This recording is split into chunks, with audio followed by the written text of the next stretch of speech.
الحمدللہ میں ٹھیک ٹھاک ہوں سر. زبردست جی. اچھا جی, آج باقی دونوں حضرات تو نہیں جوائن کر رہے, دونوں بزی ہیں, تو اب آج آپ کے ساتھ ہی 1 to 1 ہے. سر مائک تھوڑا سا اپنے پاس کر لیں آپ, غالباً مائک آپ نے دور رکھا ہوتا ہے. میرا خیال ہے سر مائک میں شاید کوئی ایشو ہے, میں اس کو صبح چینج کر لیتا ہوں. ابھی میں نے تو ویسے کافی قریب رکھا ہوا ہے سر, اونچا بول لیتا ہوں تھوڑا سا. اچھا اوکے, نیکسٹ ٹائم چینج کر لیجئے گا, کوئی اچھا مائک جو سر تھوڑا منہ کے آپ کے قریب ہو اور آواز ٹھیک ہو. سر ٹھیک ہے سر ٹھیک.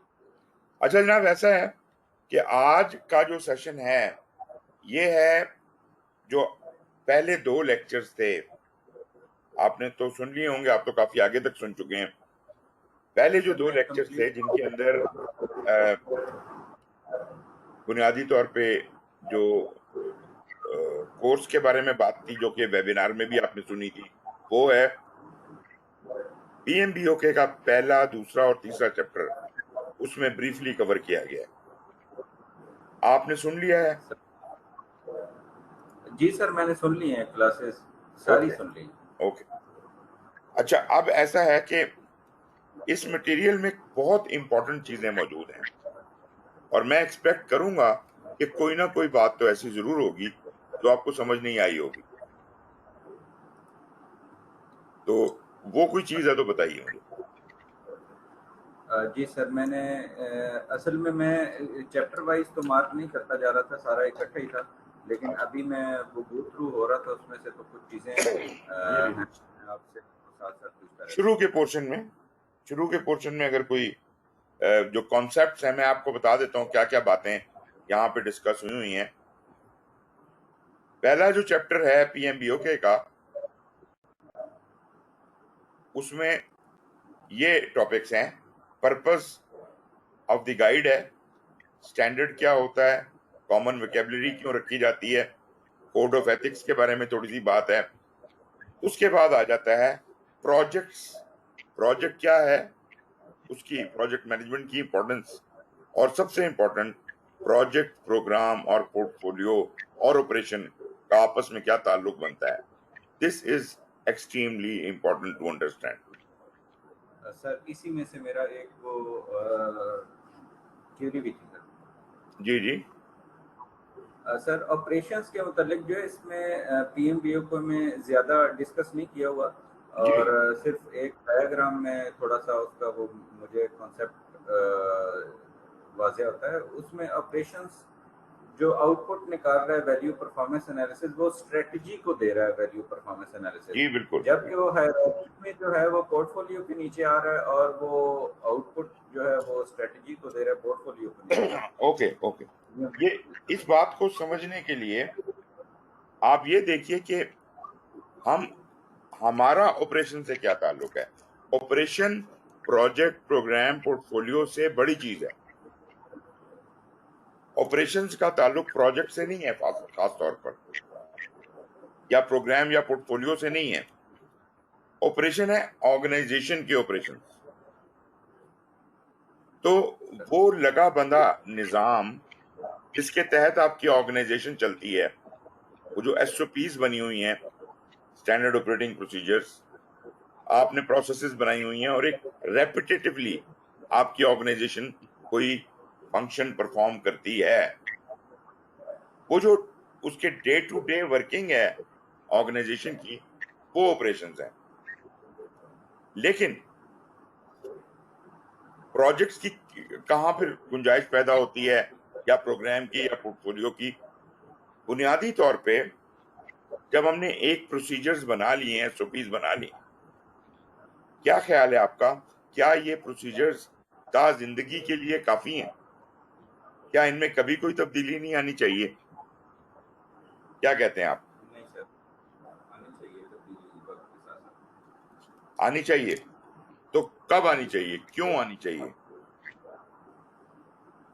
جیسے جیسے ریکوائرمنٹ آتی رہے گی ویسے ویسے تبدیلی تو آتی رہے گی, تبدیلی تو کانسٹنٹ ہے.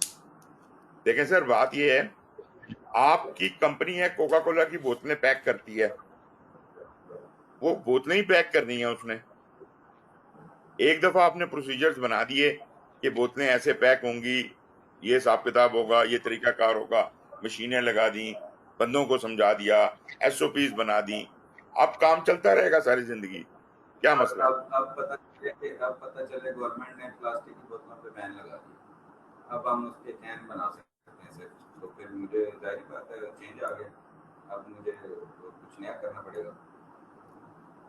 مطلب پولیٹیکل ہو سکتا ہے, ریزن ہو سکتی ہے, ایڈوانسمنٹ آ سکتی ہے, کوئی کاسٹ کا کوئی امپیکٹ ہو سکتا ہے, ڈفرینٹ ریزنز ہو سکتی ہیں چینج کی. Exactly.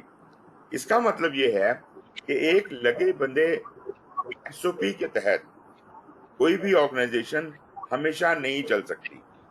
So operations are not enough.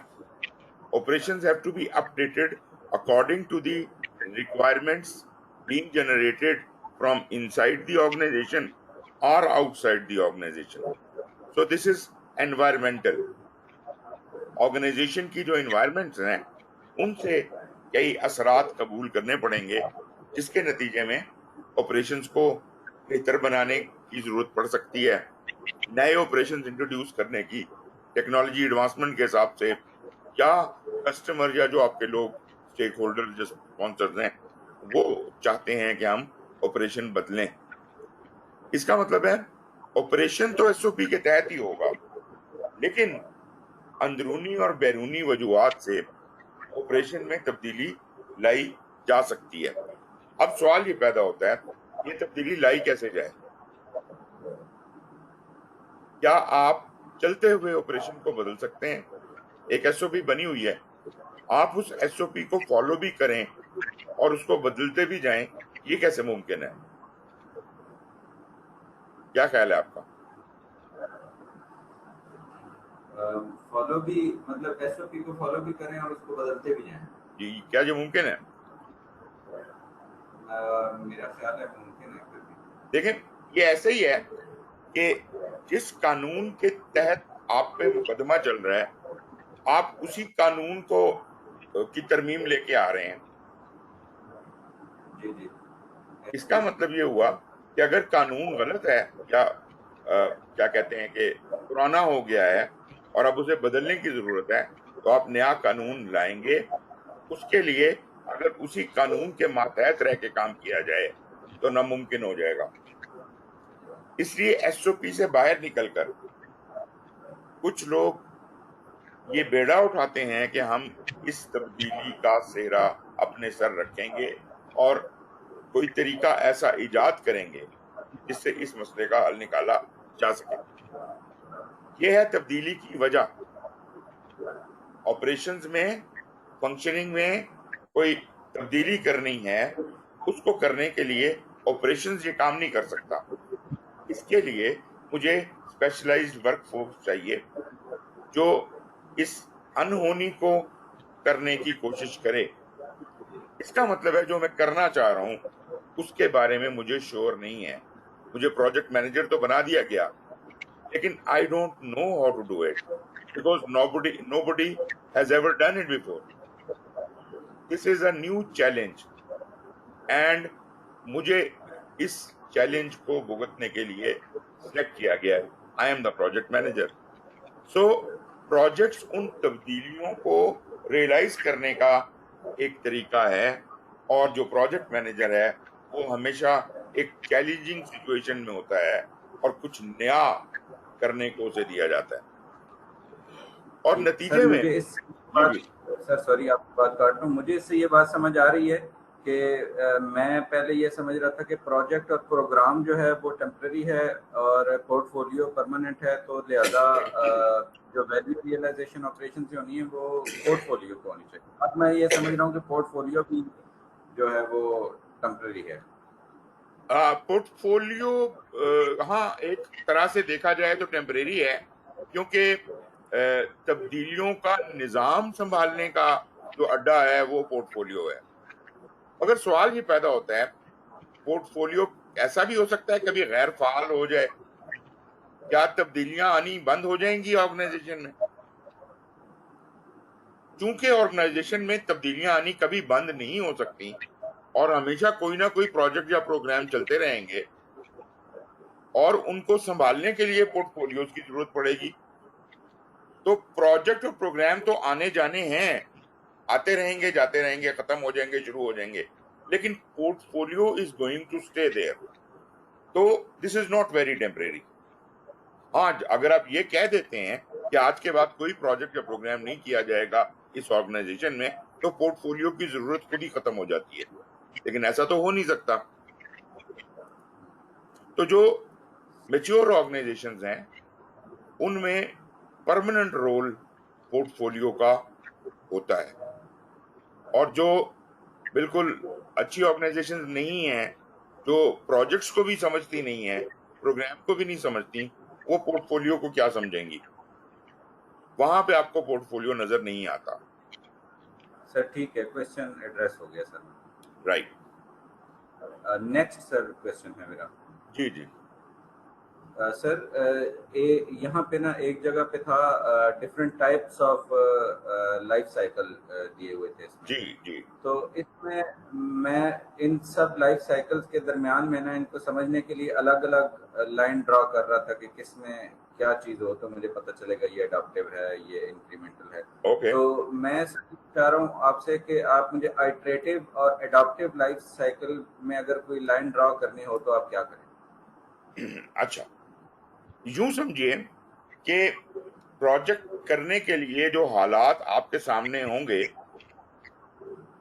وہ بہت جامع بھی ہو سکتے ہیں اور بہت مبہم بھی ہو سکتے ہیں. اگر تو آپ کو پتا ہے, فار ایگزامپل میں کوئی کنسٹرکشن کا پروجیکٹ کر رہا ہوں and I know everything that میں نے ایک گھر بنانا ہے, اس میں 3 کمرے ہوں گے, اس کا ڈیزائن یہ ہوگا, اس کی ڈرائنگ یہ ہوگی. If I am sure about everything, most of the things are not going to change. And therefore, I would be dealing it in a predictive fashion. جہاں تبدیلیاں زیادہ ہونے کا امکان نہ ہو تو میں کیا کرتا ہوں, میں اپنا سکوپ بیس لائن کر لیتا ہوں شروع میں ہی, اور پھر ایک پکا پلان, پورے پروجیکٹ کا ایک پلان بنا لیتا ہوں اور اس کے حساب سے چلنے کی کوشش کرتا ہوں. یہ تو ہے پکا predictive mechanism. On the other continuum, یہ کنٹینیوم کی طرح دیکھیے کہ ایک طرف پریڈکٹیو ہے اور دوسری ایکسٹریم ہے کہ ہر وقت چیزیں تبدیل ہو رہی ہیں وداؤٹ اینی وارننگ, یا ابھی یہ نہیں ایسے کر دو, ابھی یہ نہیں ویسے کر دو. کسٹمر بھی تبدیلیاں بتا رہا ہے اور آپ کا باس بھی بتا رہا ہے, اور ہر وقت آپ نے اس کو ابائڈ بائی کرنا ہے. تو ہم مضبوط چینج مینجمنٹ لے کے نہیں چل سکتے کیونکہ ہمارا سکوپ ہی اسٹیبلائز نہیں ہے. تو یہ ہو گیا مکمل ایجائل. اب اس کنٹینیوم کے درمیان جو کچھ بھی انٹرم ارینجمنٹس آپ کر سکتے ہیں وہ دوسرے لائف سائیکلز ہیں, اور ان سب کو ملا کے میں ہائیبرڈ کہوں گا. اب آ جاتے ہیں ہائیبرڈ کے اندر کیا کیا ممکنات ہیں. اس میں آئٹریٹو ایک چیز ہے اور انکریمنٹل ایک چیز ہے, دونوں میں تھوڑا فرق ہے. یہ دونوں ایجائل میں استعمال ہوتے ہیں, یہ ایجائل میں یہ دونوں چیزیں استعمال ہوتی ہیں, لیکن یوں سمجھ لیجئے کہ ایک درمیانی شکل کے طور پہ. جی جی بولیے. سر آئٹریٹو اور انکریمنٹل کا تو ڈفرینس مجھے سمجھ آ گیا ہے.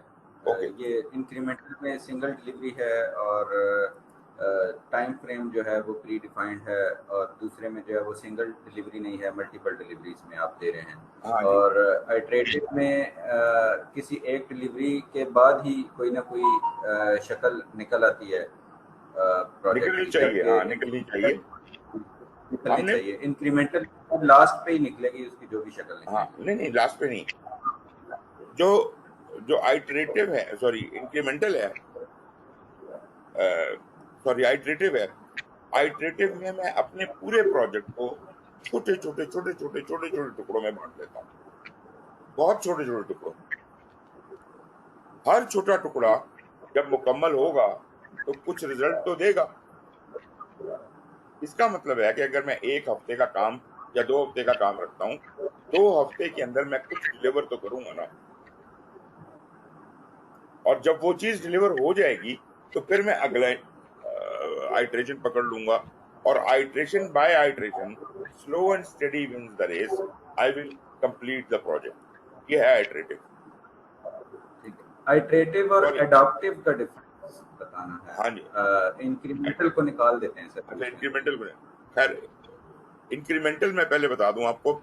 انکریمنٹل میں ہم یہ کر رہے ہیں کہ ہم ایک سسٹم کو بلڈ کرنا چاہتے ہیں. گاڑی بنانی ہے آپ نے, میں بجائے اس کے کہ چھوٹی چھوٹی آئٹریشن میں کام کروں, میں کہتا ہوں کہ شروع کی آئٹریشن میں مجھے چونکہ پتہ نہیں ہے گاڑی کیسی ہے, میں پہلے گاڑی کا ڈیزائن بنا لیتا ہوں, اس کا ماڈل بنا لیتا ہوں, وہ پہلے چیک کرا لیتا ہوں, اس کا میش ڈائیگرام.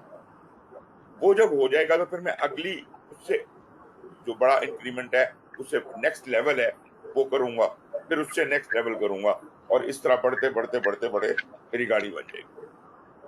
تو میں نے اسکریچ سے شروع کیا, اور جو کچھ میں کرتا گیا اس کی بیس پہ میں اگلی چیز بناتا چلا گیا. اچھا اڈاپٹیو میں کیا ہے؟ اڈاپٹیو اسپیسیفکلی فار ایجائل کہ جی اس کا فوکس صرف ایک ہی ہے, اور وہ یہ ہے کہ تبدیلیاں. You have to be absolutely flexible to the changes. Whatever anyone says, you can't say no. So you have to be comfortable with change. You will have to adopt to change.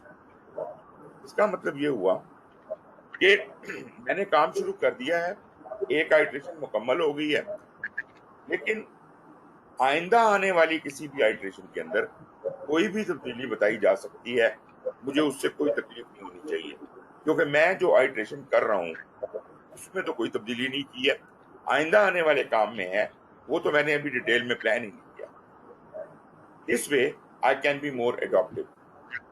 یا میں ایک بات اور آپ کو بتانا چاہوں گا کہ پریڈکٹیو میں بھی جب ہم چیزوں کو اپنے کنٹرول میں لانا چاہتے ہیں تو ہم اپنے پروجیکٹ کو کچھ حصوں میں بانٹتے ہیں جن کو ہم فیزز کہتے ہیں. تو فیز بائی فیز پروجیکٹ کرنے میں ہمیں آسانی ہوتی ہے, لیکن ہماری فیزز کا سائز بھی کافی بڑا ہوتا ہے. یہاں پہ جب میں اڈاپٹیو میں بات کرتا ہوں, اور جیسے میں نے آئٹریٹیو میں بھی آپ آئٹریٹیو میں بھی آپ کو یہی کہا کہ آپ اپنے پروجیکٹ کو فیزز کے بجائے چھوٹے چھوٹے چھوٹے چھوٹے ٹکڑوں میں بانٹ دیتے ہیں. مطلب یہ ہے کہ فیزز تو 4-5 سے زیادہ نہیں ہو سکتی, لیکن آئٹریشنز 72 بھی ہو سکتی ہیں آپ کے پروجیکٹ. اور مزے کی بات یہ کہ اڈاپٹیو میں جو شروع کی آئٹریشنز ہیں وہ تو نظر آ رہی ہیں, ان کو تو ہم پلان کر سکتے ہیں. آئندہ آنے والی آئٹریشنز چونکہ ابھی تک مشکوک ہیں, ابھی تک ان کا کنفرم نہیں ہے ان میں کیا ہوگا, میں ان کو پلان ہی نہیں کر رہا. جو بھی تبدیلیاں کرنی ہیں آپ کرتے رہیں, جب میں وہاں پہنچوں گا اس آئٹریشن تک, تب میں اس فلیکسیبلی جو کچھ بھی سامنے ہوگا اس کے مطابق پلان کر لوں گا. آئی ہوپ میری بات سمجھ آئی ہوگی. یس سر, سمجھ آئی. جی جناب, نیکسٹ.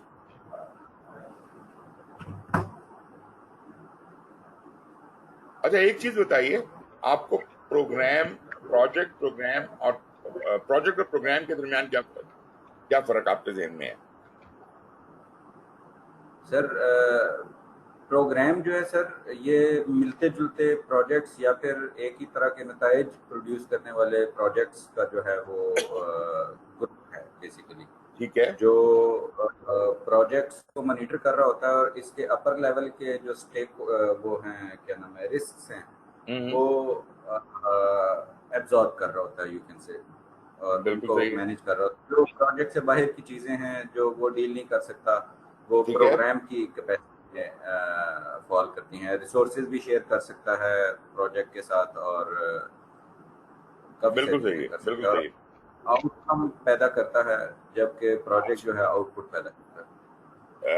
آؤٹ کم. اچھا ہاں, یہاں پہ ایک میں آپ کو تھوڑا سا بتا دوں, یہ بات آپ ذرا پی ایم بی او کے میں بھی پڑھیں گے تو, بلکہ جو نیا ایڈیشن ہے 7th ایڈیشن میں, اس میں اور زیادہ اس نے تھوڑی اسے کلیئر کیا ہوا ہے. دیکھیں اس کا یہ قطعاً مطلب نہیں ہے کہ ایک پروجیکٹ کے بینیفٹس نہیں ہوتے. اصولاً تو پروگرام کے بینیفٹس ہوتے ہیں. Program is responsible not for the product but the benefit realisation. اس کو کوئی اسٹریٹجک آبجیکٹو دیے جاتے ہیں کہ مثال کے طور پہ آپ کو یہ کہا گیا کہ آپ اس ڈسٹرکٹ کے تعلیمی نظام کو امپروو کریں. اب کیسے امپروو کرنا ہے یہ پروگرام مینیجر سوچے کہ اچھا مجھے کتنے اسکول بنانے پڑیں گے, مجھے کیا کیا ایکٹیویٹیز اور کیا کرنی پڑیں گی, اور وہ جو کوئی بھی چیزیں وہ اس بینیفٹ کو بڑے کو ڈیلیور کرنے کے لیے اسے جتنے بھی اسکول اور جو کچھ بھی کام کرنا پڑتا ہے اس کو وہ پروجیکٹس کی شکل بنا دے دیتا ہے, اور ان کو انٹر کوآرڈینیٹ کر کے الٹیمیٹلی وہ 5-7 سال میں وہ بینیفٹ ڈیلیور کرتا ہے. لیکن ایک پروجیکٹ تھا اسکول کا بنانا, اسکول تو بن گیا, ڈیلیور بھی ہو گیا, لیکن اس اسکول کا بھی کوئی بینیفٹ ہے جو کہ پروگرام کے بڑے والے بینیفٹ کو کنٹریبیوٹ کرتا ہے. وہ جو تعلیمی نظام آپ بہتر بنا رہے ہیں, یہ اسکول کے بننے سے 5,000 بچے پڑھیں گے اور وہ 5,000 بچوں سے آپ کا تعلیمی نظام بہتر ہوگا, یا یونیورسٹی ہے یا کوئی اور ہے. اس کا مطلب ہے there are benefits for each project also. So benefit realization ہوتی ہے پروجیکٹس کی بھی, لیکن وہ پروجیکٹس کی تکمیل کے ہو سکتا ہے کئی سال بعد ہو. بچے تو نہیں پڑھ کے نکل جائیں گے نا جب آپ اسکول بنا دیں گے. اسکول بنے گا, چلے گا, اور پھر کچھ عرصہ گزرنے کے بعد 5,000 بچے اس میں سے تعلیم یافتہ ہو کے باہر نکلیں گے. تو بینیفٹ اس کا تب ریلائز ہوگا. لیکن آؤٹ پٹ اسکول ہے, آؤٹ کم اس کی فنکشنلٹی ہے. آپ نے اسکول کس حالت میں دینا تھا, کتنی کیپیسٹی کا دینا تھا, وہ آؤٹ کم ہے. یا آپ ٹرن کی اسکول دے رہے ہیں کہ جی یہ چلتی حالت میں ہوگا, اس کی جناب آپ فوراً استعمال کرنا شروع کر سکتے ہیں. یا فار دیٹ میٹر کبھی کبھی پروجیکٹ کا حصہ مینٹیننس بھی ہو جاتی ہے کہ آپ اس کو بنائیں اور چلائیں بھی, ٹرن کی پروجیکٹ جیسے ہوتے ہیں. اینی ویز, تو پروجیکٹ کے بھی بینیفٹ ہوتے ہیں, اور پروجیکٹ کا جو امیڈیٹ بینیفٹ ہوتا ہے امیڈیٹ. اس میں سر ایک میں کلیئرٹی چاہتا ہوں. جی اس میں آپ پروجیکٹ سے بڑا کام تو پروگرام کو دے رہے ہیں, لیکن آپ اس میں ویلیو ریئلائزیشن تک اس کو نہیں لے کے جا رہے, جو کہ ہم نے پہلے ڈیسائیڈ کیا تھا کہ آپریشن نے اس کی ویلیو ریئلائزیشن کرنی ہے. ہاں, لیکن آپ کو ایز اے پروجیکٹ مینیجر پتا ہونا چاہیے کہ آپ کے پروجیکٹ نے کیا ویلیو ریئلائز کرنی ہے. دیکھیں, ایک ویلیو ریئلائزیشن ہے, ایک بینیفٹ ریئلائزیشن ہے. بینیفٹ ریئلائزیشن کا تعلق اسٹریٹجی سے ہے, ویلیو ریئلائزیشن کا تعلق پیسے سے, فائنانس سے ہے. یہ دو الگ الگ ٹارگٹ ہیں, اور ان دونوں کو الائن کرنا آپ کے پروجیکٹ میں خوبصورتی لے آئے گا. آپ بالکل انوالوڈ ہیں اپنے پروجیکٹ کی ویلیو ڈیلیوری اور بینیفٹ ریئلائزیشن کے اندر. آپ کو پتا ہونا چاہیے آپ ڈیزائن ہی ایسا کریں گے کہ یہ ویلیو اور یہ بینیفٹ ریئلائز ہو. گاٹ اٹ جی؟ آلدو میں آپ سے ایگری کرتا ہوں کہ وہ پورٹ فولیو لیول کی یا پروگرام لیول کی سوچ ہے, لیکن وہ لنک بھی تو بنانا ہے نا آپ نے. تو پروجیکٹ مینیجر مکمل طور پہ خود مختار ہے, اس کو بالکل پتا ہونا چاہیے کہ کس اسٹریٹجی کے تحت یہ پروجیکٹ کیا جا رہا ہے, کیوں کیا جا رہا ہے, اس نے کتنے سال بعد کیا ریزلٹس دینے ہیں, میں نے کیا ڈیلیور کرنا ہے, میں نے کیا چیز ورکنگ حالت میں دینی ہے. Output, outcome, gains, benefits, value, سب کچھ ہوگا پروجیکٹ کا. اور جب تک پروجیکٹ آپ ہینڈ اوور نہیں کر دیتے, آپ ان تمام چیزوں کے ذمہ دار ہیں. ٹھیک ہے جی سر. نیکسٹ. اچھا جی, اب یہاں سے بھی نکل چلیں, آگے بتائیے آپ. سر جو سر یہ پروسیس ہے ایکوائر ریسورسز کا, جی جی, یہ ایکوائر ریسورسز سے پرٹیکولرلی مراد ہے کہ پروجیکٹ مینیجر نے یا ٹیم نے وہ ریسورسز مانگ لیے ہیں, یا پھر مانگ لیے پہلے تھے پلاننگ میں اور اب وہ ڈیلیور ہو گئے ہیں. اس میں کلیئرٹی چاہیے کہ ایکوائر ریسورسز پرٹیکولرلی کس جگہ پہ آپریٹ کر رہا ہے. اوکے, چونکہ یہ جو ابھی آپ پڑھ رہے ہیں اس کے اندر انہوں نے اس چیز پہ زیادہ ایمفیسس نہیں رکھا کہ کون سی چیز کب ہو رہی ہے. لیکن آگے جب آپ پڑھیں گے تو module 1, module 2, module 3, module 1 is about the initiation of the project mostly, مطلب ناٹ کلاسیکلی، مگر یہ کہ موسٹلی جو انیشیشن کے کام ہیں اور اس کے سراؤنڈنگ کام ہیں وہ ادھر ہو رہے ہیں. ماڈیول 2 کے اندر پلاننگ ہو رہی ہے زیادہ تر. میں یہ نہیں کہہ رہا کہ صرف پلاننگ ہو رہی ہے، اور کام بھی ہو رہے ہوتے ہیں، لیکن زیادہ تر پلاننگ ہو رئی ہے. ماڈیول 3 میں زیادہ تر ایگزیکیوشن ہو رہی ہے. ماڈیول 4 میں زیادہ تر مانیٹرنگ اینڈ کنٹرول، اور ماڈیول 5 میں زیادہ تر کلوزنگ. ٹھیک ہے. اب وہ جو ایک باقاعدہ پروسیس گروپس ہوا کرتے تھے، initiation, planning, execution, monitoring, control اور کلوز، اس سوچ کو ختم کر دیا ہے. لیکن کر ہم وہی کام رہے ہیں، مگر ہم کس طرح سے کر رہے ہیں؟ اب ہم کر رہے ہیں اس کو پرفارمنس کے حوالے سے. تو اب پرفارمنس ڈومین میں آگے نا پیپل اور اس کے اور بزنس اور اس کھاتے میں، جس کی وجہ سے ذرا سوچ تھوڑی سی بدلنی پڑی ہے. اچھا، اب میں آتا ہوں آپ کے ریسورسز کی طرف. ریسورسز میں پہلے تو یہ دیکھیں ریسورسز ہیں کیا. ریسورسز میں آل ٹائپس آف ریسورسز ہیں. اس کے اندر فائنینشیل ریسورسز بھی ہیں، اس میں بندے بھی ہیں، اس میں آپ کے جو سامان اور چیزیں بھی ہیں، را مٹیریل بھی ہے، کچھ بنی بنائی چیزیں بھی ہیں، بندے کچھ پروڈکٹس بھی ہیں، بنے بنائے پروڈکٹ، کرسی خرید کے لانی ہے، یا کچھ کام بھی ہیں جو آپ نے باہر سے کروانے ہیں. جب ہم یہ فیصلہ کر لیتے ہیں کہ ہم نے کون سی چیزیں خود کرنی ہے ہینڈل اور کون سی آؤٹ سورس کرنی ہے، اس کے اندر پروکیورمنٹس بھی آ جائیں گی، وہ بھی کانٹریکٹنگ میں آ جاتی ہیں، مطلب اس کا بھی کانٹریکٹ ہوتا ہے. پھر جو جس کو ہم کانٹریکٹ کہتے ہیں، اس میں سامان کا بھی کانٹریکٹ ہو سکتے ہیں اور اس کے اندر کاموں کے بھی ہو سکتے ہیں. اچھا، یہ جب آپ نے سب ڈیسائیڈ کر لیا، تو جو کام آپ نے خود کرنے ہیں، ایک تو یہ کام ہے جو کہ آپ نے ٹھیکے پہ دے دینے ہیں. جو کام آپ نے خود کرنے ہیں ان کے تمام ریکوائرڈ ریسورسز جو کہ آپ نے کیلکولیٹ کر لیے ہوں گے پلاننگ کے دوران، ان کو ایگزیکیوشن میں ایکوزیشن کی جاتی ہے جے آئی ٹی بیسس کے اوپر، جسٹ ان ٹائم بیسس کے اوپر. جس ریسورس کی جب جہاں ضرورت ہے اس سے بیشتر اس کو اویلیبل ہونا چاہیے. مطلب بہت پہلے سے آپ ریسورسز نہ لے کے رکھ لیں. اگر ایک آدمی کی کام کرنے کے لیے ضرورت ہے 23 ستمبر کو، تو چلیں ہفتہ پہلے بلا لیں اسے، 2 ہفتے پہلے بلا لیں. آپ دیکھ لیں کہ اس بندے کو کام کے اوپر لگانے سے پہلے تیار کرنے کے لیے کتنا ٹائم چاہیے. آپ کہتے ہیں کہ 3 ہفتے کافی ہیں، تو 3 ہفتے پہلے اس کو موجود ہونا چاہیے. اگر اس کو ہائر بھی کرنا ہے تو پھر مزید ٹائم، کہ آپ کہتے ہیں جی 3-4 ہفتے مجھے اور چاہیے اس کو ہائر کرنے میں، تو 7 ہفتے پہلے ہائرنگ پروسیس شروع کریں. دس از ہیپننگ دراصل ان ایگزیکیوشن.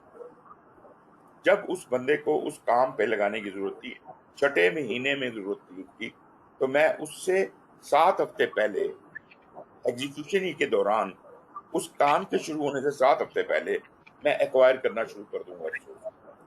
لیکن ریسورسز کی ایکوزیشن کا پلاننگ میں بن جاتا ہے کہ کون سا ریسورس کب سے ایکوائر کرنا شروع کرنا ہے، اور پلاننگ میں اس کی سب کمپیوٹیشن ہو جاتی ہیں کہ مجھے کون سا ریسورس کب چاہیے ہوگا.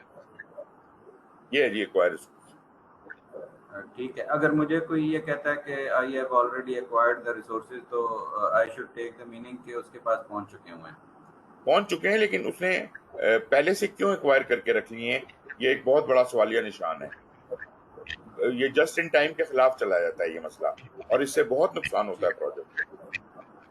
میں نے شاید آپ نے سنا ہوگا، اگزامپل بھی دی تھی، وہ جو اپنا ایم ای ایس والوں نے ایک دفعہ سٹیل منگا لیا تھا بہت سارا، یا سیمنٹ ہم یہ تو بہت سارا کٹا منگا کے رکھ لیتے ہیں، ضائع ہو جاتا ہے، خراب ہو جاتا ہے. ایسے ہی ابھی بھی ایسی چل رہی ہے سر. تو یہ غلطیاں ہم کرتے ہیں پروجیکٹ میں. لیکن آپ کو یہ سمجھنا ہے کہ جو پڑھے لکھے لوگ ہیں وہ آج کل جسٹ ان ٹائم پہ، آج کل کیا، یہ تو بہت پرانی بات ہے، جاپان نے تو 60s میں شروع کر دیا تھا جسٹ ان ٹائم پہ کام کرنا، تبھی تو اتنی ترقی کی ہے انہوں نے. جی جناب. سر ایک اور کوشچن ہے نیکسٹ میرا، یہ ہے سر آرگنائزیشن سلیکشن کے پوائنٹ آف ویو سے، جس میں اسٹرکچر سلیکٹ کر رہے ہوتے ہیں آرگنائزیشن کا کہ کون سا اسٹرکچر ہوگا. اوکے. اس میں سر جو فیکٹرز، سر جی بولیے. یہ اس میں سے تو اس میں سر کلیئر کمیونیکیشن کو میں نے کافی کوشش کی ہے کہ امیجن کروں کہ اس سے کیا بنتا ہے، لیکن مجھے ابھی تک کوئی لنک سمجھ نہیں آیا کہ جب آرگنائزیشن اسٹرکچر سلیکشن میں کلیئر کمیونیکیشن کیوں ایک فیکٹر ہے؟ میرے خیال سے اس کو نہیں ہونا چاہیے. اچھا دیکھیں، پہلی بات تو یہ سمجھ لیجیے کہ میں نے جب آپ کو آپریشنز اور پروجیکٹ کی بات بتائی تھی، تو آپریشنز جو ہوتے ہیں آپ کے آرگنائزیشن میں وہ کیسے ڈیزائنڈ ہوتے ہیں، مطلب ہاؤ آرگنائزیشن فنکشن. آرگنائزیشن میں ویریس ڈپارٹمنٹس ہوتے ہیں، سب کا اپنا اپنا کام ہوتا ہے اور اسی اسپیشلائزیشن کے لوگ ہوتے ہیں اس کے اندر. This is how an organisation is structured. This is a functional structure of an organisation and this is a very effective structure. مطلب آپریشن چلانے کے لیے بہترین ہے کہ فائنانس والے فائنانس ڈپارٹمنٹ میں ہوں، اکاؤنٹ والے اکاؤنٹ میں ہوں، پروڈکشن والے پروڈکشن میں ہوں، وغیرہ وغیرہ، اور ان کے انٹریکشن بھی ڈیفائنڈ ہیں ایس او پیز میں. So every thing is running beautifully. But یہ تب تک تو سوٹیبل ہے جب تک آپ کوکا کولا کی بوتلیں بنائی جا رہے ہیں. جب پروسیجر بدلنے کی بات آتی ہے تو جو بندہ یہ پروجیکٹ چلائے گا اس کو اسپیشلائزڈ لوگ چاہیے ہوں گے. پروڈکشن ڈپارٹمنٹ کا بھی بندہ چاہیے ہو، شاید ایک آئی ٹی والا بندہ بھی چاہیے ہو، اکاؤنٹ والا بندہ بھی چاہیے ہو. تو ویریس اسپیشلائزیشنز آر ریکوائرڈ تاکہ وہ جو تجرباتی کام ہو رہا ہے پروجیکٹ کا اس میں وہ کنٹریبیوٹ کر سکے. کیا پروجیکٹ آپریشن سے زیادہ امپورٹنٹ ہے؟ اگر آرگنائزیشن یہ سمجھتی ہے کہ پروجیکٹ کا کام آپریشن سے زیادہ امپورٹنٹ ہے تو functional structure is a hindrance to project management. Because ایک بندہ جو مستعار آپ کو آئی ٹی والوں سے مل رہا ہے، آئی ٹی والا کہتا ہے کہ جی میں نہیں دے سکتا یہ بندہ، اور آرگنائزیشن آپ کی سائڈ لینے کے بجائے اس کی سائڈ لیتی ہے کیونکہ وہ اس آرگنائزیشن یہ سمجھتی ہے کہ اس کا کام زیادہ امپورٹنٹ ہے.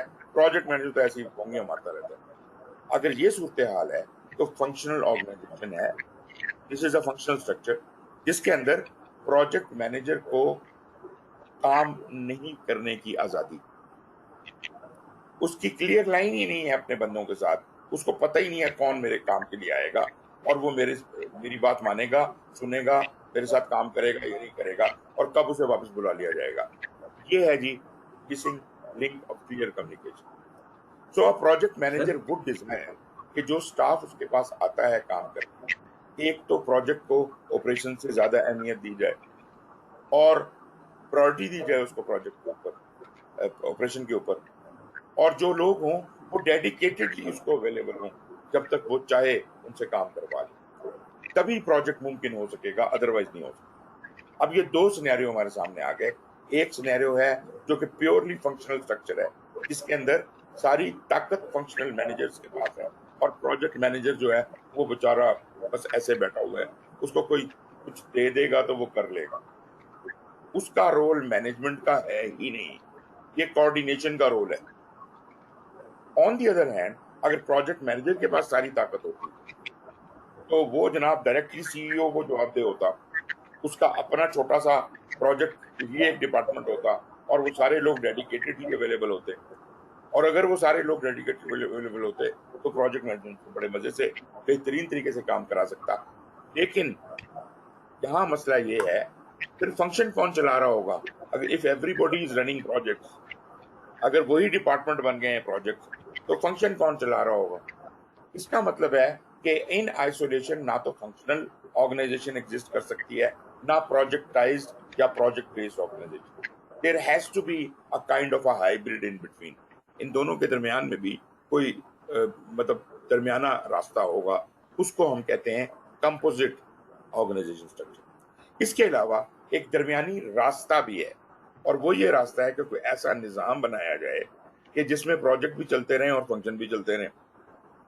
تو اگر اس کو کہتے ہیں میٹرک اسٹرکچر، جس کے اندر ہم سیم ورکر ٹیم کو یا سیم ورکرز کو دو باسز دے دیتے ہیں، ایک آپریشنل مینیجر اور ایک پروجیکٹ مینیجر.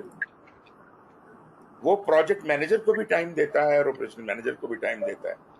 اگین پھر وہی سوال آ جاتا ہے کہ دونوں میں سے طاقتور کون ہے؟ اگر تو فنکشنل مینیجر زیادہ طاقتور ہے، بھلے میٹرکس ہو، وہ پرائورٹی پھر وہ لے جائے گا، زیادہ بات اس کی چلے گی. Such a structure is called strong matrix structure, sorry weak matrix structure, جو کہ پروجیکٹ کے پوائنٹ آف ویو سے یہ ویک ہے. اور اگر پروجیکٹ مینیجر زیادہ اسٹرانگ ہو میٹرکس کے اندر تو یہ اسٹرانگ میٹرک اسٹرکچر. اور اگر دونوں کے درمیان کوئی بیلنس کریٹ ہو جائے, دونوں ایک دوسرے کے ساتھ کوئی ایگریمنٹ کر لیں کہ جی ہم ایسے بہیو کریں گے, ایسے کام کریں گے, اور ایک دوسرے کے کام میں عمل میں دخل نہیں دیں گے, تو that would be called a balanced matrix structure. اور یہ آپ کو اس کے بارے میں تفصیلات لیکچر میں بھی مل جائیں گی اور کتاب میں بھی. Did I answer your question? Sir. Yes, sir. Clear. اور جی anything else? نہیں سر, باقی تو آگے ان کے میجر ٹاپکس وغیرہ ہیں, انٹیگریشن اور یہ وہ چیزیں, تو وہ انٹرپرائز انوائرمنٹل فیکٹرز کو, آرگنائزیشنل پروسیس ایسیٹس کو اچھی طرح سے پڑھ لیں. Roles of the project manager, third chapter 6th edition, اس کو اچھی طرح سے سمجھ لیں. پی ایم او کو دیکھ لیجئے. پی ایم او تک تو نہیں پہنچے؟ سر پہنچے. اوکے, پی ایم او کو دیکھ لیجئے کہ پی ایم او کے اس نے کیا ٹائپ بتائی ہیں, کیونکہ یہ ایک طریقہ ہے پی ایم او کو کلاسیفائی کرنے کا. I know of various points of view. مطلب ایک ایسا بھی ہو سکتا ہے آپ آرگنائزیشن میں آپ کہیں کہ یہ کیا کہتے ہیں انٹرپرائز لیول کا پی ایم او ہے, یہ جناب ہمارا آرگنائزیشنل پی ایم او ہے, یہ ڈپارٹمنٹل پی ایم او ہے. یہ بھی تو ایک types of P M O ہے. لیکن جو type of P M O ہے وہ فنکشنلٹی کے حساب سے انہوں نے بتائی ہیں کہ جناب آپ کا کیا کہتے ہیں پی ایم او جو ہے وہ سپورٹو ٹائپ کا ہو سکتا ہے جو صرف لوگوں کی ہیلپ کرے. پھر جناب وہ تھوڑا ڈائریکٹو ٹائپ کا ہو سکتا ہے, کنٹرولنگ ٹائپ کا بھی ہو سکتا ہے. تو یہ تین قسم کے انہوں نے, جو ڈائریکٹنگ ہوتا ہے وہ کیا کرتا ہے کہ اسٹینڈرڈائز کرتا ہے سارے لوگوں کے کاموں کو اور ان کو اصول دیتا ہے بنا کے کہ اس طرح سے کام کیجیے. مطلب جنیرکلی پروجیکٹ کا پلان نہیں بنا کے دیتا. پروجیکٹ کرنا یا پروجیکٹ کا پلان بنانا پروجیکٹ مینیجر کا کام ہے. پی ایم او صرف ان کو جو کامن پریکٹسز دیتا ہے کہ اس آرگنائزیشن میں جو پروجیکٹ چلیں گے وہ ان اصولوں کے تحت چلیں گے. ٹھیک ہے جی. اور یہ ہوتا ہے اپنا آپ کا ڈائریکٹنگ پی ایم او. اور جو کنٹرولنگ پی ایم او ہوتا ہے وہ کہتا ہے کہ سارے پروجیکٹس میری مرضی, میں جیسے چاہوں چلاؤں, پروجیکٹ مینیجر کی کوئی نہیں چلتا. تو بنیادی طور پہ سارے projects directly under command of the P M O آ جاتے ہیں. اس کو کہتے ہیں ڈائریکٹنگ, اور یہ بڑا خطرناک اور اچھا میتھڈ نہیں ہے. باقی آپ اس کے بارے میں پڑھ لیجئے گا تو آپ کو کلیئر ہو جائے گا. جی سر ٹھیک ہے. اگر کوئی کامن سر ایگزامپلز آپ کے پاس ہوں کامن مسٹیکس کی تو ان میں سے کامن اگر آپ کچھ بتانا چاہیں. مسٹیکس کس میں؟ ان تینوں پورشنز میں جو ہم نے دیکھے ہیں, انٹروڈکشن میں اور تینوں چیپٹر جو ہیں. جی تینوں.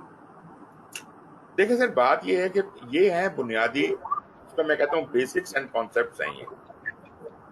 یہ جو 3 چیپٹر ہیں پی ایم بی او کے 6th ایڈیشن کے یا 7th ایڈیشن کے 2 چیپٹر جو پہلے والے ہیں, ان کو بہت زیادہ غور سے اور بار بار پڑھنے کی ضرورت ہے. ایک ایک لفظ جو لکھا ہوا ہے وہ معنی رکھتا ہے. میں دیکھ رہا ہوں کہ آپ کافی بہتر طریقے سے چیزیں سمجھ رہے ہیں اور سمجھ گئے بھی ہیں, لیکن اسٹل آئی وڈ انسسٹ کہ اس کو ذرا دوبارہ رن تھرو بھی دیجیے گا. اگر آپ کے یہاں پہ کانسیپٹ اسٹرانگ ہو گئے تو آگے کی چیزیں آپ کو تنگ نہیں کریں گی, آگے آپ کو بہت آسان ہو جائے گا. وہ جو آپ نے کچھ 1-2 کوشچن کیے تھے وہ آپ دیکھ لیجئے, ان کے اندر دونوں کوشچن جو آپ نے مجھ سے پوچھے تھے جو وہ آپ کرنے کی کوشش کر رہے تھے اور آپ کر رہے تھے, تو ان میں کنسیپچل پرابلم تھا اور کچھ بھی نہیں تھا. کنسیپٹ بہت اسٹرانگ بنانا ہے آپ, اور پھر اس کے بعد گلوسری, آپ کی ٹرمینالوجیز بڑی اسٹرانگ ہونی چاہیے, کون سی چیز کہاں استعمال ہوتی ہے, کیا ہوتا ہے, جنرلی ٹولز اینڈ ٹیکنیک کا آپ کو اندازہ ہونا چاہیے, کیونکہ ایک ہی ٹول ہو سکتا ہے کئی جگہوں پہ استعمال ہوتا ہو. مثال کے طور پہ کاسٹ بینیفٹ انالیسس ہے. اب یہ جناب پروجیکٹ کی جب پرسپشن ہو رہی ہوتی ہے, جب آپ اس کی بزنس کیس بنا رہے ہیں تب بھی کاسٹ بینیفٹ انالیسس ہوتا ہے, جب فیزیبلٹی ہوتی ہے تب بھی ہوتا ہے,